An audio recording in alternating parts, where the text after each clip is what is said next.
Hello guys, ഞാൻ ഇന്നലെ നമ്മുടെ തലശ്ശേരി കടൽപ്പാലത്തുള്ള മലബാറി ധാബ കാണാൻ പോയിരുന്നു. വീക്കെൻഡ് ആയതുകൊണ്ടും വെക്കേഷൻ ടൈം ആയതുകൊണ്ടും തന്നെ നല്ല തിരക്കുണ്ടായിരുന്നു അവിടെ. പിന്നെ അവിടുത്തെ ലൈറ്റ്സ് ആൻഡ് ഡെക്കറേഷൻസ് ഒക്കെ അടിപൊളിയായിരുന്നു കാണാൻ. കുറച്ച് നേരം അവിടുത്തെ സ്റ്റേജ് ഷോയും കാര്യമൊക്കെ കണ്ട് ഞാൻ പെട്ടെന്ന് തന്നെ എൻ്റെ ഫേവറേറ്റ് സ്പോട്ടിലേക്ക് പോയി.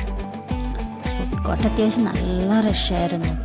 പിന്നെ കുറച്ച് വെറൈറ്റി ഫുഡ് ഐറ്റംസ് ഒക്കെ അവർ അറേഞ്ച് ചെയ്തിട്ടുണ്ടായിരുന്നു. ഞാൻ അതിനുവേണ്ടി ഒരു സ്പ്രിംഗ് പൊട്ടറ്റോ എടുക്കാൻ വെച്ചു. പിന്നെ അവർ പാൽഗപ്പ, ചിക്കൻ ഫ്രൈ, ചിക്കൻ കറി അങ്ങനെയുള്ളൊരു കോംബോ ഉണ്ടായിരുന്നു. ഞാനത് വാങ്ങി കഴിച്ചു, കളിയാക്കി.